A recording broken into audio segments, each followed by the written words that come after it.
सभ्य साहूणम। गुरु कुंडलपुर के बड़े बाबा की, गुरु नाम गुरु आचार्य ज्ञान सागर जी महाराज की, मूक माटे रचयिता आचार्य परमेश्वरी गुरुदेव की, पूज्य निरापक मुनि श्री समय सागर जी, योग सागर जी, नियम सागर जी, सुधा सागर जी, समता सागर जी महाराज की, मुनि श्री चंद्र सागर जी व निरामय सागर जी महाराज की।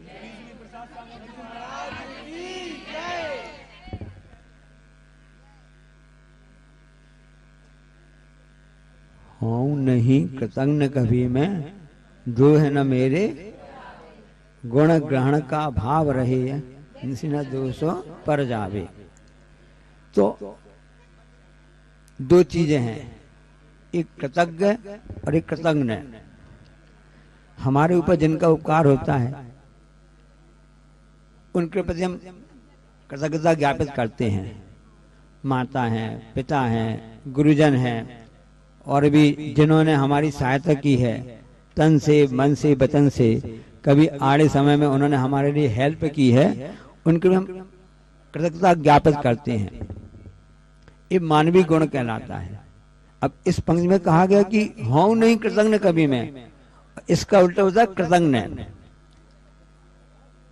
कि किसी ने हमारी सहायता की है, किसी ने उपकार किए हैं, जैसे माता पिता गुरु का उपकार तो चुका नहीं सकते हैं, और कोई हमारी आड़े समय पर सहायता करता है तो उसको हम भूल जाते हैं। उनका कर्तव्य था, उन्होंने कर लिया, कौन सा बड़ा काम किया था, हमने भी तो उनके लिए किया था पहले, ऐसे भाव मन में आ जाते हैं। जबकि मेरी भावना क्या कह रही है कि किसी ने आपके लिए सहायता भी की हो, हमेशा उसका ध्यान रखना चाहिए। इसलिए कभी भी कृतज्ञ नहीं होना चाहिए। कृतज्ञ जो है वो पाप का रास्ता है, नीचे ले जाने का रास्ता है, और कृतज्ञता ज्ञापित करना ये पुण्य का रास्ता है, ऊपर ले जाने का रास्ता है। इसलिए अपने माता पिता और भी गुरुजन हैं, और भी जिन्होंने बड़े भाई हैं, परिवार समाज वाले हैं, आपकी क्या सहायता की थी उसको हमेशा ध्यान रखना चाहिए। क्योंकि मनुष्य तो सामाजिक प्राणी है, सबको लेके चलने वाला है, कभी भी अकेले रहता नहीं है। और आजकल तो इसी को दूसरे बोलते हैं ऋण।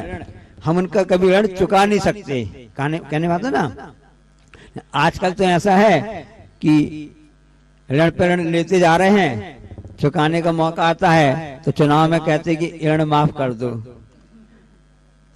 तो जो आपने शासन से या किसी से भी आपने ऋण लिए हैं, कोई मालगुजार से, साहूकार से लिए हैं, वो तो ऋण आप चुका सकते हो और अपना माफ भी करा सकते हो।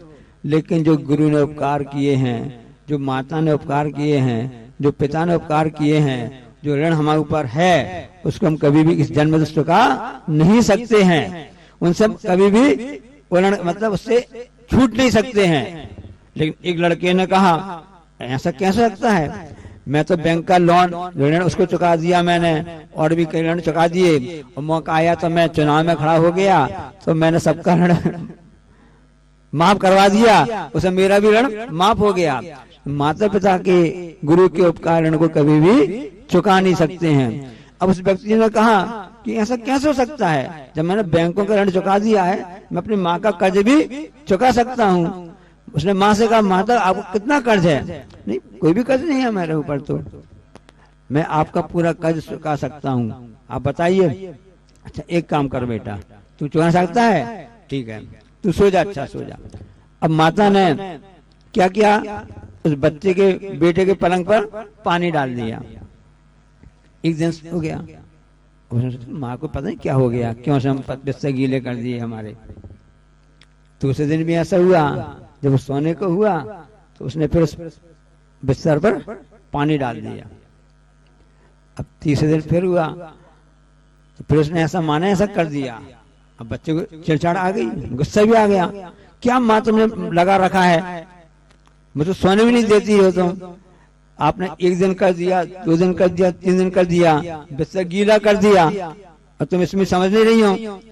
तो माँ ने क्या कहा, बेटे अभी 3 दिन तुमने गीला बिस्तर देखा है, जब जन्म लिया था, और तूने 1-2 साल नहीं, जब 5 साल तक का भी हो गया तब भी सूसू बिस्तर में कर देता था, तब भी मैं कुछ तुमसे नहीं कहा है, और तू 3 दिन के ऋण को चुकाने के लिए कहता है कि मैं ऋण चुकाना चाहता हूँ। एक कहलाती कृतज्ञता। इसलिए बड़ों के प्रति हमेशा कृतज्ञ रहने के भाव होना चाहिए। जो सृजनात्मक पुरुष होते हैं तो हमेशा कठिनाई आती रहती हैं, उन कठिनाइयों पर भी अपनी क्षमता का, अपना साहस का परिचय देते रहते हैं और उस पर विजय से प्राप्त कर लेते हैं। ऐसे बहुत से उदाहरण हैं।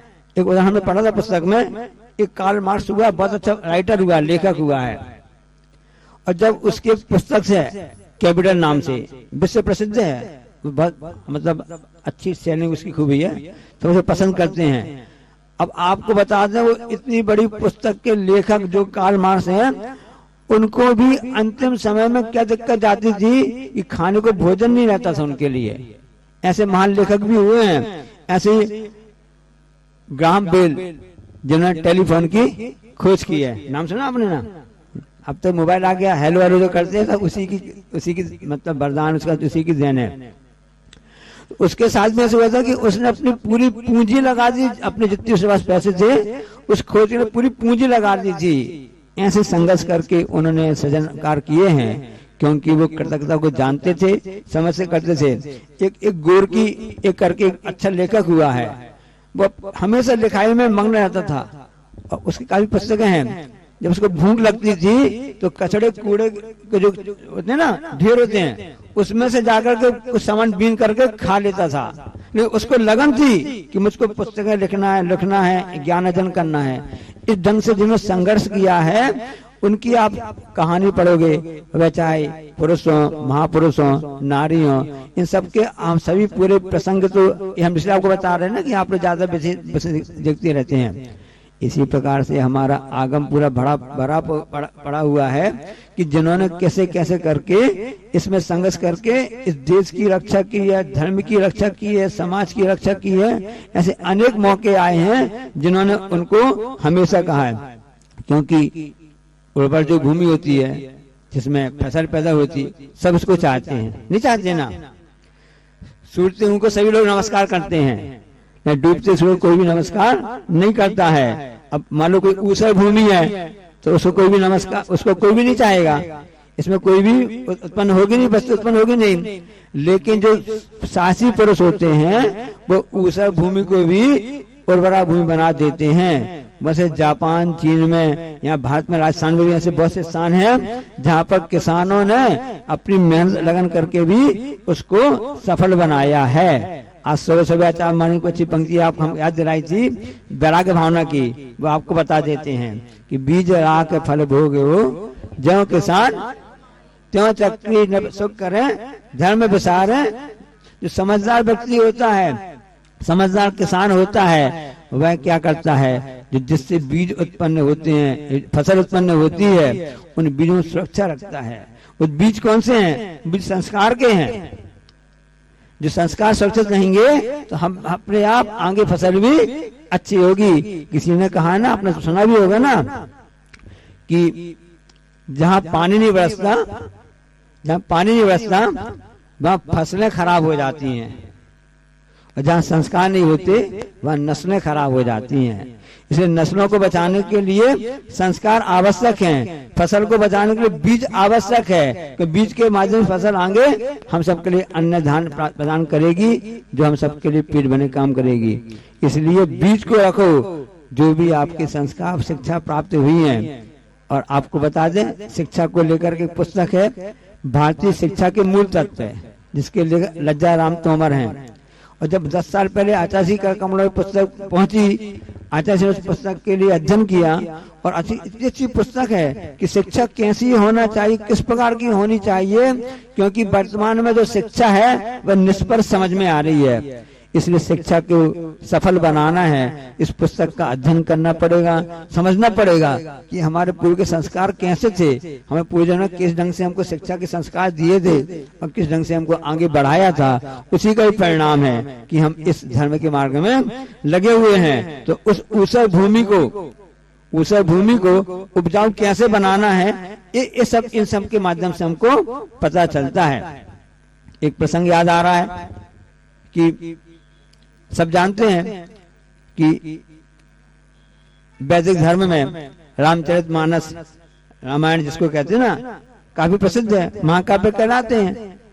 प्रसिद्ध हैं। तो उस समय अकबर बीरबल के प्रसंग बता रहे हैं।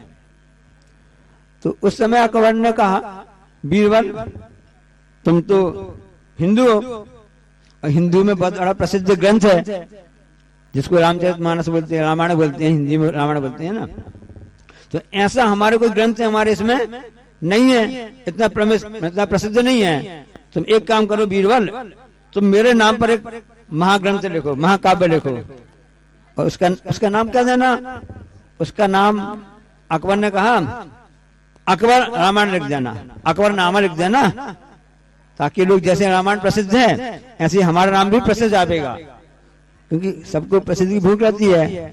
और आजकल तो व्हाट्सएप का जमाना चल गया है, कितने लाइक कर रहे हैं, कितने शेयर कर रहे हैं, क्या कर रहे हैं, कितना इसी में लोग लगे हुए हैं, इसी में समय खराब कर रहे हैं। हमारी प्रसिद्धि किस ढंग से हो सके। अकबर के जमाने में आ गई कि तुम भी लिख सकते हो, क्योंकि तुमको अनुभव भी है, तुम चतुर भी हो। तो बीरबल ने कहा महाराज बहुत बड़ा काम है ये तो, ठीक है, जितना बड़ा काम है उतना तुमको पैसे मिल जाएंगे। अकबर ने सोचा कि भाई 1000-2000 दिनार होती है ना सोने की, इतने होंगे, इतने में बीरबल तो मान जाएगा, बीरबल अपना आदमी है। बीरबल ने क्या कहा, महाराज जनापना ये बहुत बड़ा काम है, आप पर रामायण लिखना, अकबर नामा जिसको बोलते हैं, अकबर रामायण जिसको बोलते हैं, इसमें कम में काम नहीं चलेगा, बहुत मेहनत का काम है। कितना पैसा लगेगा? 1 लाख मुद्राएं लगेंगी, इतनी सारी। हाँ, इससे कम में काम नहीं चलेगा, कंपटीशन जमाना ही नहीं है, इसलिए जितना मांगता तो मिलेगा। ठीक है, तुम इसको लिखना चालू करो। कब तक लिख जाएगी? 15 दिन 20 दिन? नहीं साहब, ऐसा कैसे होगा, महाकाव्य लिखना है, वो भी आपके ऊपर लिखना है, तो कितना लगेगा? 6 महीने समय लगेगा। और हम जबान नहीं आएंगे, लिखाई पढ़ाई का काम करना पड़ेगा ना, बहुत दिमाग लगाना पड़ता है, तब कहीं जाकर के काम पूरा होगा। ठीक है, तो 6 महीने का समय भी मिल गया, और साथ में 1 लाख मुद्राएं भी मिल गई। अब घर आ गए, 1 महीने 2 महीने हो गया। बीरबल की धर्मपत्नी कहती है कि स्वामी आपने उनका काम ले लिया है, अब आप काम करना लिखना चालू नहीं किया है, ना पेन लेकर आए, ना कॉपी, ना रजिस्टर, आपने एक शब्द भी नहीं लिखा है। और आप जानते हैं अकबर तो प्रसन्न हो जाता है, खूब मन मुद्रा के मन माफिक आपके लिए नाम दे देता है। और यदि मान लो नाराज हो गए तो हो सकता है मौत भी मिल जाए, और भी ज्यादा घटना घट सकती है। तो बीरबल ने कहा चिंता मत करो, मैं सब संभाल लूंगा।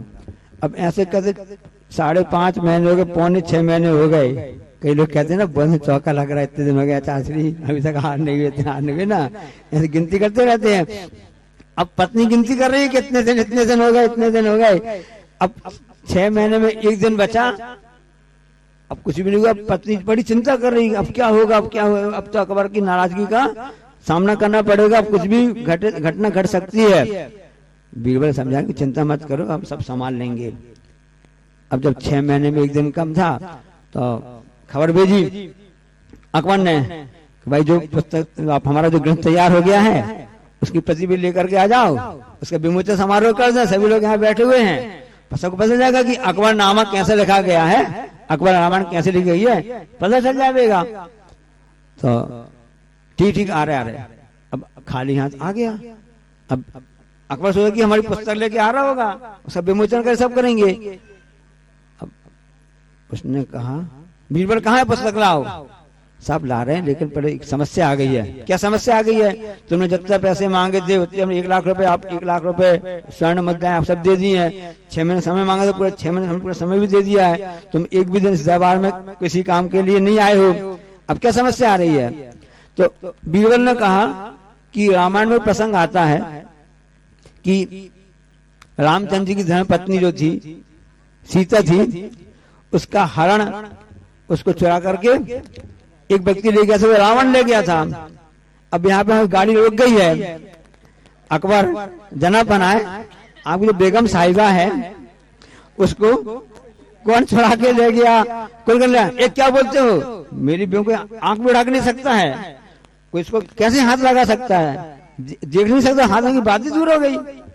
तो उसने बीरबल ने कहा जब उसकी आपकी बेगम की अपहरण हो नहीं सकता है तो इसमें रामायण भी नहीं लिख सकती है, अकबरनामा भी लिखा नहीं जा सकता है, ये बुद्धि का कमाल कहलाता है। तो हूं नहीं कृतज्ञ कभी मैं जो है न मेरे और आवे, गुण ग्रहण का भाव रहे नित, दृष्टि न दोषों।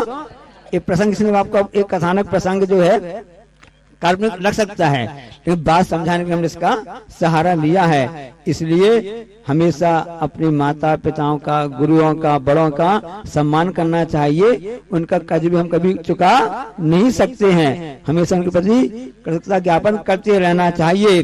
देखो श्रवण कुमार हुआ है जो अपने कंधे पर अपने माता पिता ने कहा था मैं अंधा हूँ, हम सब अंधे हैं दोनों, तो क्या करो भैया हमारे लिए सभी तीर्थ चीजों की दर्शन करा दो। तो उसने अपने कंधों पर लेकर के अपने माता पिता को सभी तीर्थों क्षेत्रों के उसने दर्शन कराए थे, नहीं कराए थे, समझ मालूम है ना। तो कम से कम इतना तो हम कर सकते हैं कि हम अपने माता पिता को कंधे में नहीं ले जा सकते हैं, अशक्त हो गए हैं, कठिनाई से गुजर रहे हैं, तो उनकी हम सेवा नहीं कर सकते हैं। उनको कभी वृद्धाश्रम तो नहीं भेज सकते ना, उनको अपने घर को वृद्धाश्रम बनाओ, जिस घर में अपने माता पिता रह रहे हैं उनकी सेवा करो, उनका आशीर्वाद लो। यही जैन धर्म कहता है कि माता पिता की आज्ञा पालें, गुरु की भक्ति धरें, गुरु में रहें सदा, हम करता तत्पर उन्नति कर दें पुर में, है ना, गांव गांव में कर दें। इसलिए हमको अपने बड़ों के प्रति हमेशा कृतज्ञ रहना चाहिए, उनके प्रति हमेशा आभार व्यक्त करना चाहिए। बोले अहिंसा परमो धर्म की।